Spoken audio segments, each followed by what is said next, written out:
CBI ने आज इशरत जहां फर्जी एनकाउंटर मामले में पहली चार्जशीट अहमदाबाद की खुसूसी अदालत में दाखिल कर चुकी है।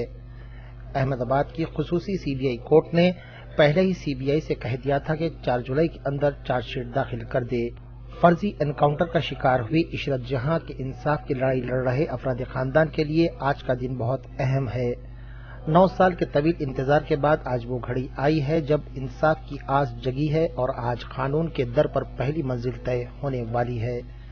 करीब 10 साल तक मुकदमे के हर पहलू, मुकदमे के हर मुलजिम और मुकदमे के गवाहों के बयान की जांच पड़ताल के बाद हिंदुस्तान की सबसे ज्यादा बहस व मुबाहिस में आने वाले फर्जी एनकाउंटर मामले में सीबीआई किसी ठोस नतीजे पर पहुंच पाई है।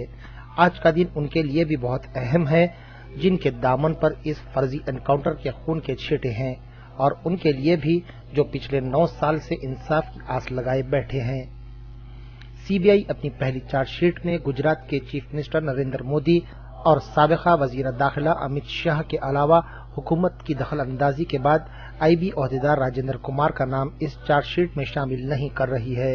सीबीआई की माने तो वो नरेंद्र मोदी, अमित शाह और राजेंद्र कुमार के खिलाफ और पुख्ता सबूत इकट्ठा करना चाहती है, जबकि सीबीआई के पास पुलिस के कुछ ऐसे गवाह भी मौजूद हैं जिनके पास वो रिकॉर्डिंग है जिसमें डीजी वंजारा ने आईबी ओहदेदार राजेंद्र कुमार को इशारों में बताया था कि मोदी और अमित शाह को एनकाउंटर की पूरी जानकारी है।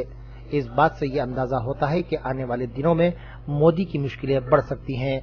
आज जिन पुलिस ओहदेदारों के नाम चार्जशीट में दाखिल किए गए हैं उनके नाम हैं आईपीएस ओहदेदार जीएल सिंघल, आईपीएस ओहदेदार डीजी वंजारा, आईपीएस ओहदेदार पीपी पांडे, आईपीएस ओहदेदार K R Kaushik, deputy SP Narendra Amin, deputy SP Tarun Barot और पुलिस ओहदेदार जीजे परमार के नाम शामिल हैं।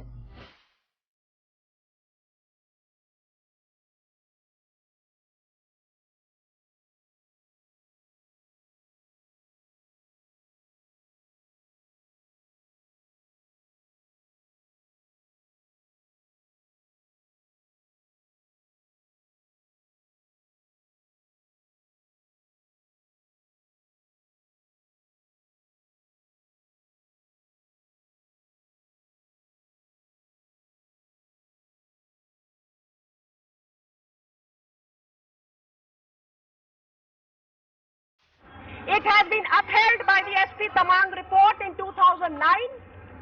It was reiterated by the SIT, which was appointed by this honorable court. It has again been established as the truth by the CBI investigation.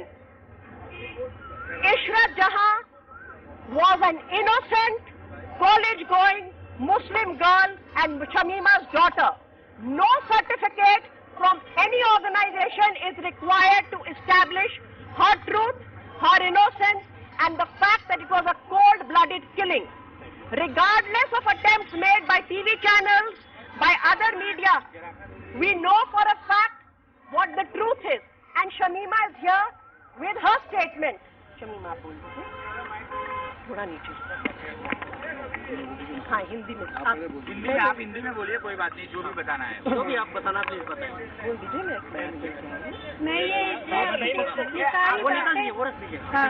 सारी बातें मैं इसमें लिख दी हूँ और मैं 9 साल से लड़ रही हूँ और मुझे शुरू से मैं बोल रही हूँ, शुरू से कि मेरी बेटी बेगुनाह है, बेगुनाह। आज वो सामने आ गया है। आज पुलिस वाले, बड़े बड़े पुलिस वाले अंदर गए हैं और इसके और भी लोग जो जितने भी मतलब हैं, जितने भी मतलब कसूरवार है और भी।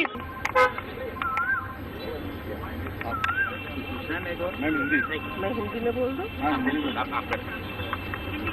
एक हिंदी में ले लीजिए, थोड़ा सा माइक नीचे कर लो ताकि इनको। शमीमा कौसर आज गुजरात हाई कोर्ट में पेशी सुनने आई है। ये पूरा केस उनकी रिट पिटीशन जो अगस्त 2004 में डाली गई थी, जब जून 2004 आज से 9 साल पहले उनकी बेटी इशरत जहां को अहमदाबाद के बाहर गुजरात की क्राइम ब्रांच द्वारा मारा गया था। अगस्त 2004 से आज तक शमीमा ने एक ही बात कही है, मेरी बेटी बेगुनाह थी, उसका आतंकवाद से दूर दूर का लेना देना नहीं था। मुझे इंसाफ चाहिए और जो भी मेरी बेटी के मारने के पीछे जिसका भी हाथ है उन सबको अंदर किया जाए, चाहे वो गुजरात के क्राइम ब्रांच का पुलिस अफसर हो, कोई आला अफसर हो या उस षड्यंत्र को रचने के लिए कहीं भी बैठा हुआ कोई भी अफसर हो, उन सबको इस केस में अंदर डालना है। इशरत जहां की सच्चाई और इशरत जहां की बेगुनाही, जब भी एक निष्पक्ष जांच की गई है, चाहे वो न्यायिक रिपोर्ट थी एसपी तमांग की, चाहे वो एसआईटी की रिपोर्ट थी और चाहे अब सीबीआई की रिपोर्ट है, इन्वेस्टिगेशन है, बार बार वही बात इस्टेब्लिश होती है। इशरत जहां की बेगुनाही के लिए ना तो हमें कोई टीवी चैनल का सर्टिफिकेट चाहिए, ना किसी ऑर्गेनाइजेशन की वेबसाइट का सर्टिफिकेट चाहिए। उसकी बेगुनाही इस्टेब्लिश हो चुकी है और जो भी लोगों ने उसको मारा है उन सबको के ऊपर जल्द ही मुकदमा शुरू किया जाएगा। तक कोई रिलेशन, कोई ताल्लुक नहीं था। अफसोस ये होता है कि जब जब जो है हमारी सच्चाई सामने आती है, कोई ना कोई जो है षड्यंत्र, कोई प्रेशर, कोई नई चीज जो है वो हमारे सामने लाके खड़ी कर दी जाती है।